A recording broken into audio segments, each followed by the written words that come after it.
کہ ان کو دیکھ کے پتہ چلتا ہے اگر ان کو اللہ نے اتنی قدرت عطا کی ہے تو ان کی قدرت کتنی ہوگی. اگر ان کو اتنا علم اللہ نے عطا کیا کہ سلونی کا دعوے دار ہے تو خود اللہ کا علم کتنا. تو یہ ہے مظہر صفات خدا. وہ لکھتے ہیں ایک حدیث قدسی، میں اس زمانے کے بڑے معتبر عالم کی معتبر کتاب سے، آپ اور وہ کتابوں میں بھی ہے، فرمایا ان آیتوں میں جو مصداق ہیں مثل اعلیٰ کے ولی ابن ابی طالب اور سب اہل بیت ہیں، یقیناً محمد و آل محمد سب ہیں. فرمایا اس پہ ایک حدیث قدسی بھی دال ہے. فرمایا عبدی اتینی اجعلک مثلی، اے میرے بندے میری اطاعت کرو، میں تجھے اپنی مثل بنا دوں گا. اقول للشیء کن فیکون، میں کسی شے سے کہتا ہوں ہو جا وہ ہو جاتی ہے. تقول للشیء کن فیکون، جب تو میری اتنی اطاعت کرے گا، پوری مکمل اطاعت و بندگی کرے گا، پھر میں تجھے اپنی مثل بنا دوں گا، اپنا نمونہ بنا دوں گا، اپنی صفات کا مظہر بنا دوں گا، اپنی قدرت کا مظہر بنا دوں گا. میں جب کسی چیز سے کہتا ہوں ہو جا وہ ہو جاتی ہے، تو بھی کہے گا وہ ہو جائے گی، تیرے کہنے کی دیر ہوگی وہ ہو جائے گی. یہ تو علی کے لیے انہوں نے مثال دی اس عالم نے. میں علی کے بیٹے کا ایک واقعہ ذکر کر دیتا ہوں جو مشہور ہے، کتب کے اندر موجود ہے، کہ جب مولا نے وہ سیز فائر کی، وقتی جم بندی کی، جو تھکے ہوئے بیٹھے ان کو جگانے کے لیے، ان کے ایمان کی تعزیز کے لیے، سلمان و ابو ذر بنانے کے لیے، ہر چہرے پہ میری نگاہ ہے، میں نے دیکھنا ہے کون علی کے فضائل کو ایمان و عبادت سمجھ کے سن رہا ہے، کون زحمت و بگار سمجھ کے بیٹھا ہے. جناب امیر المومنین کے بیٹے نے جب سیز فائر کی، شرائط پہ جنگ بندی کی، تو اپنے مجمع میں سے کسی نے کہا آپ نے اچھا نہیں کیا یہ اقدام کر کے. امام نے فرمایا لو شئت لجعلت العراق شاما والشام عراقا، اگر علی کا بیٹا چاہے ابھی شام کو عراق بنا سکتا ہے، عراق کو شام بنا سکتا ہے. پوری توجہ چاہوں گا، ہر بندہ ہاتھ چھوڑ کے یہ بات سنیے گا، چونکہ یہاں ہاتھ باندھنے کی کوئی گنجائش نہیں ہے. امام حسن نے جب یہ جملے فرمایا تو ایک شامی نے کہا من یقدر علی ذلک، یہ کس کی قدرت ہے کہ ایسا کر سکے کہ شام کی ظاہری فتح کو شکست میں بدل دے اور عراق کی ظاہری شکست کو فتح میں بدل دے. ابھی ابھی یہ کس کی قدرت ہے؟ امام نے روایت کہتی ہے نہ مصلی بچھایا، نہ دعا کے لیے ہاتھ بلند کیے، نہ استخارہ کیا. دی قدرت اللہ نے تھی، لیکن مظہر العجائب کے بیٹے نے بس اتنا کہا اما تستحی ان تقعدی بین الرجال، شرم نہیں آتی عورت ہو کے مردوں میں بیٹھے.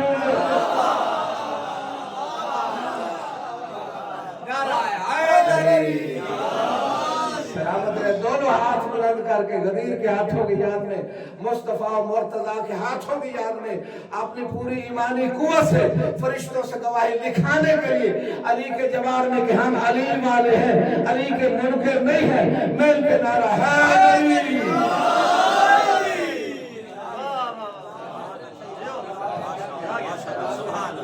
سلامت رہے، قیامت رہے. خدا ان ہاتھوں کو سلامت رکھے. سلمان حقا کی عزت و سلامتی کے لیے بلند تر صلوات.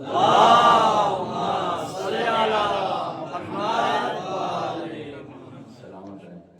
یہ ولایت تقوینیہ کہ اللہ نے ان کو طاقت عطا کی. ولایت تشریعیہ تو من کنت مولا سے ثابت ہے، لیکن ولایت تقوینیہ کی ایک بحث ہے علماء کے درمیان، ابھی ہمارا موضوع نہیں ہے، لیکن ایک بات آ گئی مثل سے، مثل اور مثل میں فرق نہیں تو میں نے عرض کر دی.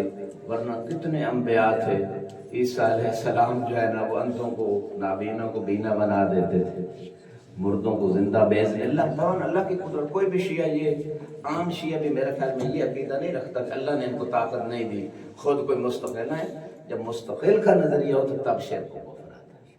جب یہ سمجھا جائے کہ یہ اللہ کے محتاج نہیں ہے تب یہ تفویض اور غلو کا نظریہ. ورنہ اللہ نے ان کو مظہر صفات خدا بنایا ہے. اس لیے تو ایک شخص جب وہ دیکھا نا کہ باب خیبر مولا نے اکھاڑا ہے اور وہ جو 40 بندے مل کے کھولتے تھے، اکیلے علی نے 20 ہاتھ کے فاصلے پہ پھینک دیا ہے، تو علی کے بارے میں نعوذ باللہ غلط عقیدہ بنا لیا کہ علی ہی خدا ہے. علی کے سامنے آ کے بیٹھا، اس نے بتایا نہیں ہے، لیکن امام کہتے اسے ہیں جو دلوں کی بات بھی جانتے ہیں. اللہ علیم بذات الصدور، وہ اس کے ذاتی کمال ہے. اہل بیت کو اللہ نے دیا ہے، اور اسی وجہ سے فرمایا سورہ یاسین میں وَكُلَّ شَيْءٍ أَحْصَيْنَاهُ فِي إِمَامٍ مبین میں ہر چیز کا علم ہے. سنی شیعہ کتابیں یہ کہہ رہی ہیں.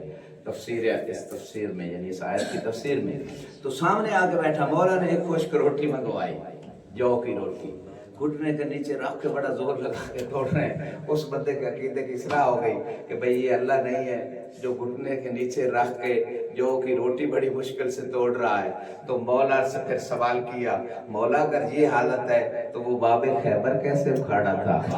پوری توجہ، مولا نے فرمایا ھذا بقوت الجسمانیہ وتلک بقوت الربانیہ، یہ علی اپنے جسم کی قوت سے جو کی روٹی توڑ رہا ہے، وہ ربانی قوت سے باب خیبر کو اکھاڑا۔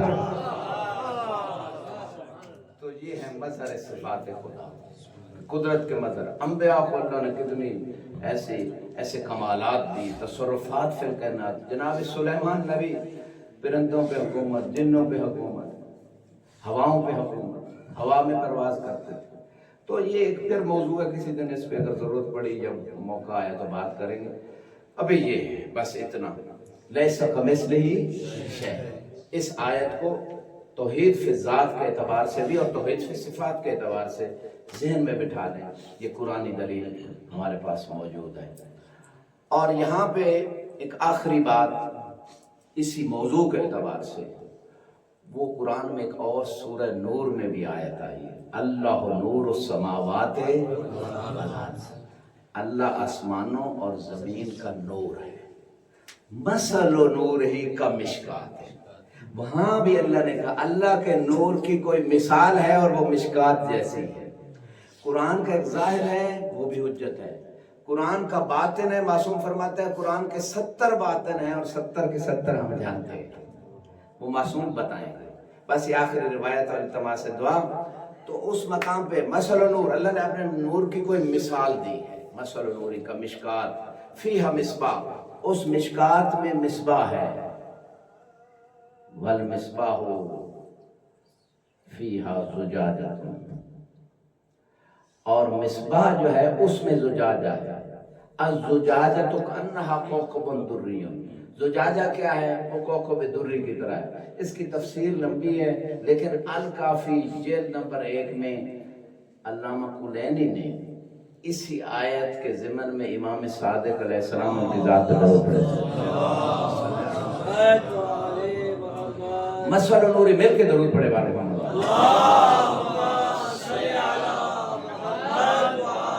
چھٹے امام فرماتے ہیں اللہ نے جو اپنے نور کی مثال مشکات سے دی ہے، مشکات سے مراد میری دادی فاطمہ الزہرا ہے۔ فرمایا کہ مشکات فیہا مصباح، اس مشکات میں مصباح ہے، مصباح سے مراد امام حسن علیہ السلام ہے، اور وہ مصباح اس میں زجاجہ ہے، وہ شیشہ، اس سے مراد امام حسین علیہ السلام ہے۔ وَالزُّجَاجَةُ كَأَنَّهَا كَوْكَبٌ دُرِّ، اور وہ زجاجہ ایسے ہے جیسے کوکب دری ہوتا ہے۔ فرماتے ہیں کوکب دری سے مراد بھی میری دادی فاطمہ الزہرا سلام اللہ علیہ۔ اور اس کوکب دری کے حوالے سے مجھے ایک حدیث یاد آئی اور التماس دعا، جب بی بی نماز پڑھتی تھی تو مدینے میں بی بی کے نور کی نورانیت پھیل جاتی تھی، لوگ رسول خدا کے پاس آئے، صبح کے وقت ایک نور نکلتا تھا، ظہرین کی نماز کے وقت ایک نور نکلتا تھا، مغربین کے وقت ایک نور نکلتا تھا۔ تو وہ جو تینوں نور نکلتے تھے 3 نمازوں کے اوقات میں، مدینے کی گھروں دیواروں تک جاتے تھے، اور پھر رسول خدا کے پاس لوگ آتے، آپ فرماتے اپنی مستورات کو بھیجو میری بیٹی کے گھر۔ مدینے کی مستور آتی، دیکھتی بی بی محراب عبادت میں نماز پڑھ رہی ہوتی تھی اور نور نکل رہا ہوتا، اور فرمایا روایت میں مغرب کے وقت جو نور نکلتا تھا وہ ایسے ہی لگتا تھا جیسے بی بی کوکب دری نظر آ رہی۔ درود پڑھے بی بی کی ذات پہ محمد صلی اللہ محمد۔ پروردگار ہماری عبادات کو قبول فرما، ہمیں امام حسین علیہ السلام کی اور ہماری نسلوں کو بھی خدمت کی توفیق عطا فرما، جنہوں اس کی شر سے محفوظ فرما، تمام دنیا میں جہاں کئی شیعہ سنی مسلمان مظلوم ہیں ان کی مدد فرما، عالمی استقبالی طاقتوں کو ہدایت عطا فرما، اگر ہدایت کے علی ان کو نصف و نابود فرما، جو مریضوں میں شفاء کاملہ عطا فرما، جن لوگوں نے ہمارے ذمہ دعائیں لگائیں ان کی حاجات کو پورا فرما، سب کے رزق حلال میں اضافہ فرما، طلاب کرام کو علم و عمل کی دولت سے مالا مال فرما، امام علیہ السلام کے ظہور میں تعجیل فرما، ہمارے امام کو ہم سے راضی فرما۔ ایک مرتبہ سورہ فاتحہ تمام مومنین مومنات کے لیے، حاضرین کے مرحومین کے لیے، خصوصاً مؤسسہ امام العصر کے جتنے مومنین بانیان ہیں ان سب کی مرحومین کی روح کے صالح ثواب کے لیے سورہ فاتحہ مع الصلوات علی محمد و آل محمد۔